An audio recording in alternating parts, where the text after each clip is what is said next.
Boy, do you think there will be more signings to come? A lot of the fans are obviously asking that question. Yeah, we're still interested in some other players, so I hope that this won't be the last of our signings. Our aim, of course, when I say our aim, that's the aim of the club, the board of the club, the chief executive, Christian Perslow, and everyone at the club. Our aim is to try and make this squad as competitive as possible. You've done a great job this morning building us up. You know, we're just about short of Jupiter at the moment. I don't know what's above Jupiter. We might get there if this conference lasts a little bit longer. We've gone from 7th place to winning the league. I haven't mentioned the Champions League yet. Might take another year, I suppose. No pressure. No. Listen, in football you put pressure on yourself, and when you work at a top club, the pressure's obviously great, but it doesn't matter what club you work at in the Premier League.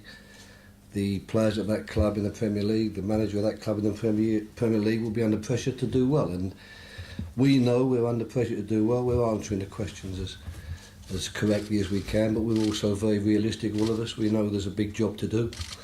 Rome was not built in a day. We've got that work before us, but the important thing, I think the important thing for the fans to know is that we will be working towards the targets that they have set for the club. That's what we should be doing, and these three guys here will certainly help in that respect.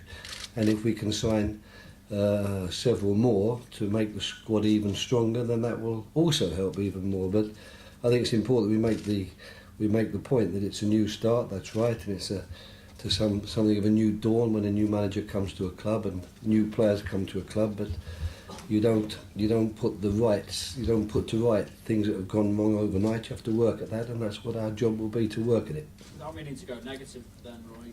Have you met? Can if you want. Have you spoken and met with Mascherano, and has he given any indication that he wants to leave the club? Yes, he wants to leave the club. He's made that perfectly clear. I think he wanted to leave a year ago, and he wants to leave now as well, but he's contracted Liverpool Football Club, so whether he leaves or not will be our decision. And at the moment, he's a Liverpool player, and I shall continue to treat him as a Liverpool player and expect him to be a Liverpool player until such a day arrives when he no longer is. And the mere fact that the player is a little bit unhappy with his situation and would prefer to leave doesn't necessarily mean that he will leave. Otherwise, yes, it disappoints me, but it's not unusual. I think in every football club, all through the Premier League and all throughout the world, there'll be players playing in the team that would prefer to leave. Some are allowed to, some are not allowed to. So that's the situation with Mascherano. He's a Liverpool player, he's got a 2-year contract. I expect him to honour that contract until the day comes when the club decides to accept an offer for his services. Any further update on Fernando Torres as well? There's been some reports that he says he wants Champions League football next season. I know nothing about that. As far as I know, he's looking forward to coming back here. He's back on Monday. He's enjoying a holiday, which is a well-deserved break, I think. I don't think he's had one for 3 years. He's spending a lot of time with his family. As far as I know, he's keeping a very low profile and not really speaking to anybody, but he has told us that he's looking forward to Monday, looking forward to getting back to work, looking forward to playing for Liverpool next season. That's what I know, so all other reports I would suggest are erroneous.